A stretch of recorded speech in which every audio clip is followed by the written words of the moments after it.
Last night, President Biden officially pardoned his only living son, Hunter, who was recently convicted on both felony gun charges and felony tax charges.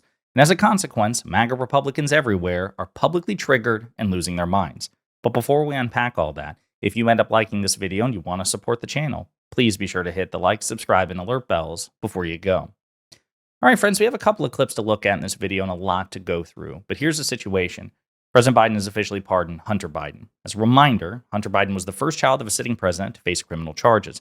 He was convicted on felony gun charges in Delaware in June and pled guilty to felony tax charges in California in September. The pardon that President Biden issued on Sunday covers all acts from January 1st, 2014 to December 1st, 2024. Hunter Biden's attorney, Abby Lowell, filed to have his client's charges dismissed in both cases in the wake of the pardon. Legal confirmation that the president's son has accepted the pardon were also filed.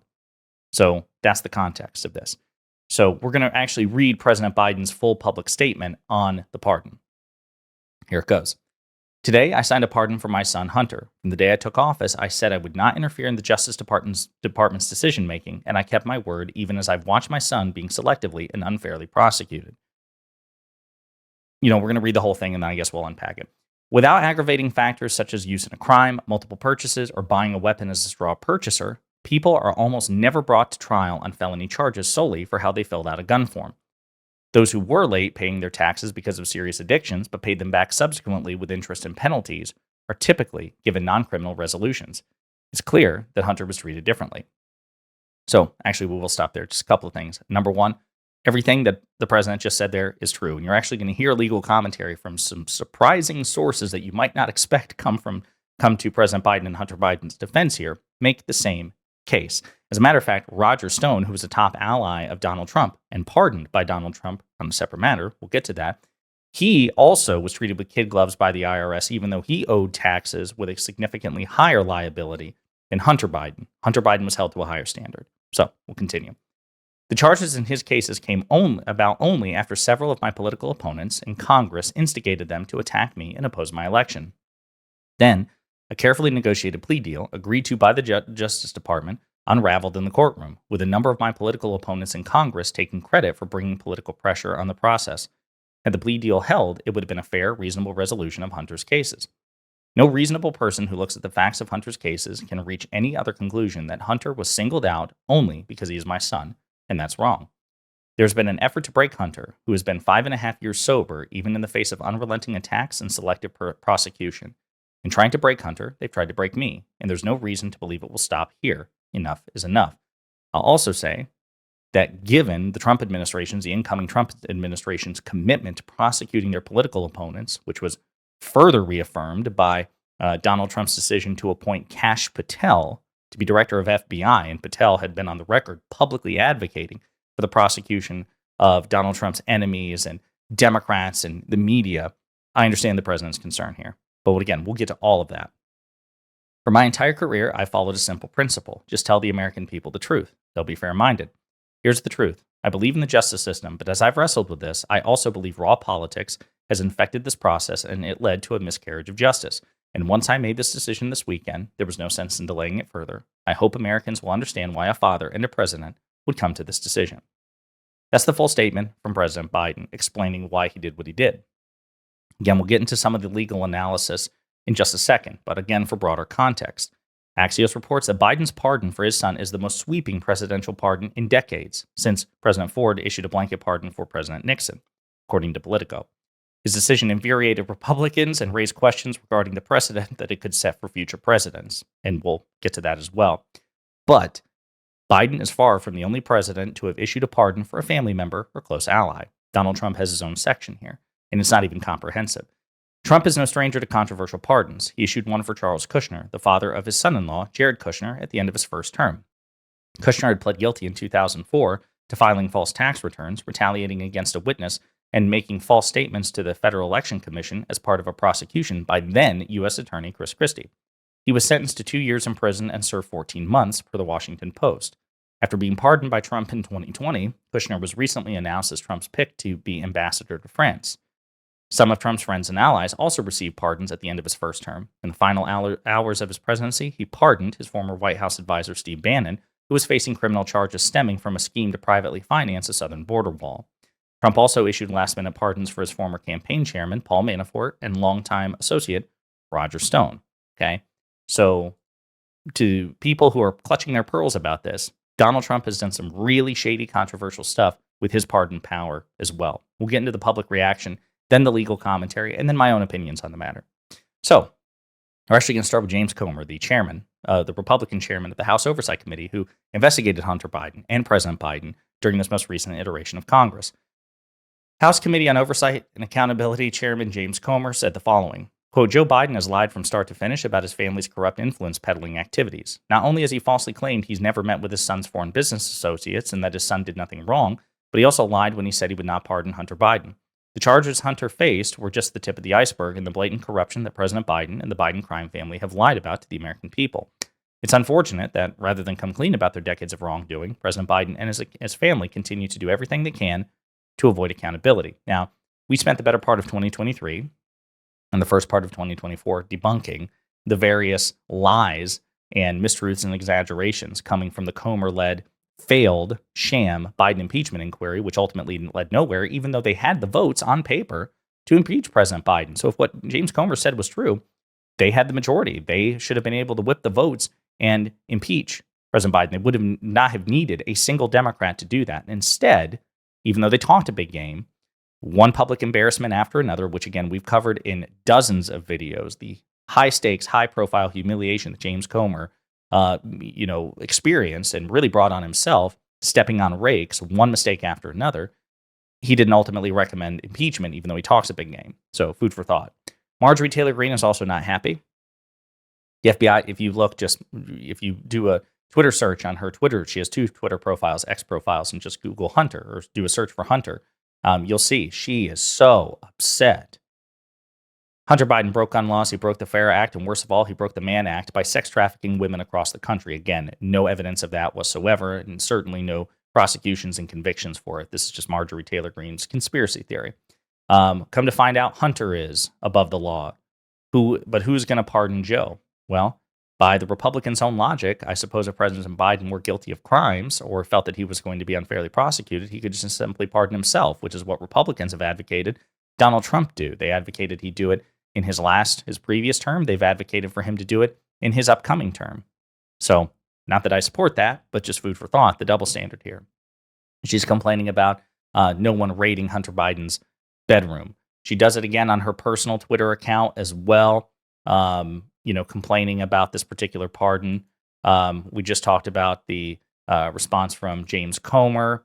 Ben Shapiro, Daily Wire host, popular conservative pundit. He is not happy about this either. As a matter of fact, his first statement, Joe Biden has always been a venal liar who utilized political power to pursue familial gain. So, of course, he's pardoning Hunter. He was always going to pardon Hunter. Hunter was the bag man. Again, no evidence that President Biden directly benefited from his son's private affairs. The fact of the matter is that even if Hunter Biden is guilty of nepotism, which I don't dispute, the idea that he was trafficking on his father's name, that's not a crime. Is it unethical? Sure, but then we would have to look at the Trumps, and Ben Shapiro doesn't care about that. So again, the double standard is thick.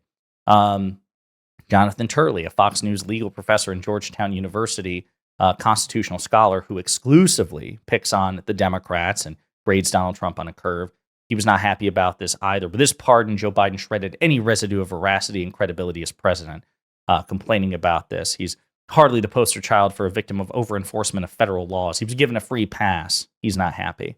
Libs of TikTok, not happy. One post after another, complaining and ranting about the pardon itself. So again, just a sample of a widespread backlash that MAGA Republicans are attempting to offer, clutching their pearls. But I said there would also be some legal commentary too. So I actually want to defer you to Fox News host, former Republican congressman, and former prosecutor Trey Gowdy. This is what he had to say about the Hunter Biden prosecutions 6 months ago. Your thoughts about the difference between Trump trying to get a fair trial in New York City and Biden's trying to get a fair trial in Delaware? Well, Dana, I have this really bad habit, although I'm working on it. I try to be fair. I know there's a very small constituency for that. I think if it had been Donald Jones or Donald Trump or Donald Thomas, we would not have been in New York for the past several weeks. I think if this were Hunter Jones or Hunter Smith, you and I would be talking about something else this morning.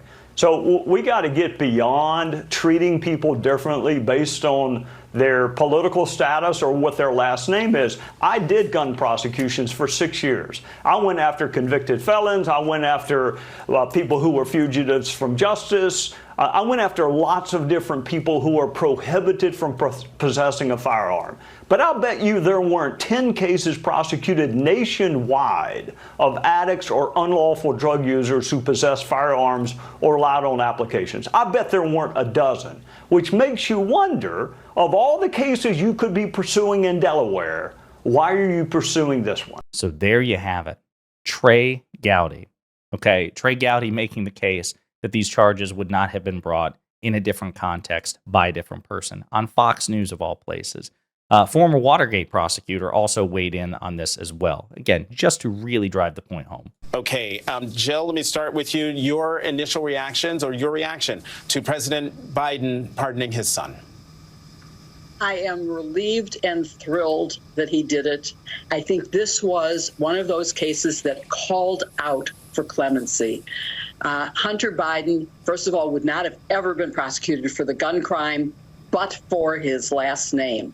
Second of all, he was addicted, and that was a cause of his actions. He has now been sober for many years, and this is a time when it is really appropriate for a grant of clemency. So there you go. There's legal basis. I mean, many legal debates since the beginning of the prosecutions and the trial and post-conviction about, whether or not these charges would have or should have been brought under different circumstances, and the circumstances just simply being a change in name if it had been Biden Hunter instead of Hunter Biden. So here are my thoughts on the matter. Number one, I am amused that MAGA is so triggered by this. I love it. I think it's hilarious, and I think we should mock them. And the reason that I think we should mock them is because they're not making a principled objection. When Donald Trump abused the pardon power to benefit himself, his family, his allies, they didn't care. As a matter of fact, if future President Trump were to come out and pardon himself on day one for any and all crimes, basically issue an unprecedented blanket pardon unto himself, they would not care. They would celebrate it. They would laugh because, he just owned the libs. Go do whatever you want, Mr. President. Shoot someone on Fifth Avenue. We don't care. We love you so much. But they're clutching their pearls about this. So the lack of principle makes this funny, and we should make fun of them for their outrage, their performative, hypocritical, pearl-clutching outrage. Number one. Number two, I do think this is an abuse of presidential power. I do. I understand that the charges against Hunter may have been politically motivated. I understand that you can make that argument. But he still did break the law. And I am very uncomfortable with a president of the United States, Republican or Democrat, using the pardon power to benefit their family.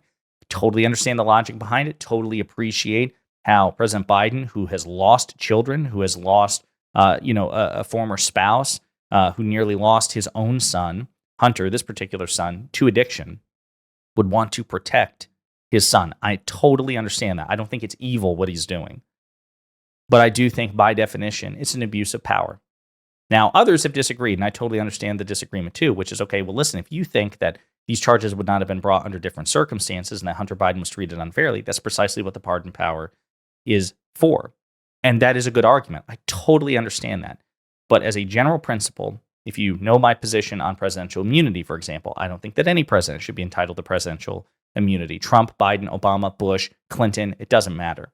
It's the same thing here in the sense that just as a general proposition, this awesome absolute power of the presidential pardon, I get extremely uncomfortable and would be extremely uncomfortable for any president, Republican or Democrat, using that power in a way that benefits their family members or friends or allies, even if you could make the argument that it's justified. That's just where I am. When it comes to this sort of thing, I'm very conservative. Now, am I going to lose sleep over it? No. Because even if I do believe that this is an abuse of power, and I totally understand the reasons and the arguments to the contrary, in the grand scheme of things, this is nothing. This is totally nothing. This is nothing compared to what Donald Trump himself did with the pardon power in the past and what he has talked about doing with the pardon power in the future. pardoning every January 6th convicted felon, pardoning himself, pardoning his allies. This is a fraction of a fraction of a fraction of a fraction of a rounding error. And the media, including the mainstream media, they're going to try to spin this as a both sides issue. They're going to try to create a moral equivalence to what President Biden has done here to the things that Donald Trump has done in the past and what he's promised to do in the future. They're going to do their best to try to create a false equivalence here so as to not be seen as liberally biased. And to be sure, Republicans will attempt to use this as an excuse to try to justify or give cover to Donald Trump's institutional excesses. But I want to be very clear about this. The pardon power is an absolute power given by the president. That's incredibly dangerous. All right. Just again, full disclosure. But it doesn't require Donald Trump abusing the pardon does not require Biden to have abused the pardon first. It's not a turn-based RPG where in order for Biden or Trump to do something bad, Biden has to first do something bad. As a matter of fact, it was Trump who first abused the pardon power, at least pardon power between these two men. So this idea that Trump was kept in check or constrained, but now that Joe Biden has pardoned Hunter Biden, Donald Trump, all bets are off, and Donald Trump is given a blank check to do whatever the hell he wants. That's categorically ridiculous. Donald Trump was always going to do what Donald Trump has the power to do whenever he damn well pleases. And wherever you fall on this, if you support the pardon, if you oppose the pardon, if you feel like I do, which is that it was an abuse of power, but in the grand scheme of things, not a big deal, and I understand where Biden's coming from, at the very least, let's have one understanding about this. This changes nothing about what Trump is going to do with the pardon power once he becomes president. There's no legal requirement. Aha, well, this is a tit for tat sort of thing. I couldn't pardon the January 6th defendants until Hunter Biden was pardoned first. That's not how it works. This is not legally constitutional or even politically how it works, and I should say. The American people looked at Donald Trump's violations of norms, ethics, and principles for years. And they not only made him president in 2016, they did it again in 2024. So I don't know how they're going to react to President Biden doing this. I know that Fox News and right-wing media, they're going to do their best to play this up. They're going to do their best to say that this is the most egregious act of corruption we have ever seen. They'll be lying when they say that. They're going to try to play it up. But we have an obligation not to fall for it and to constantly shoot that thing down, shoot those arguments down, those false equivalences, those lies down. Because the truth is, in the grand scheme of things, this really changes nothing. But looking to the future, maybe there should be some serious constraints on the pardon power of the President of the United States. As some, like Mehdi Hasan, have proposed, maybe there shouldn't even be a pardon power at all anyway. Food for thought. In the meantime, let me know what you think in the comments.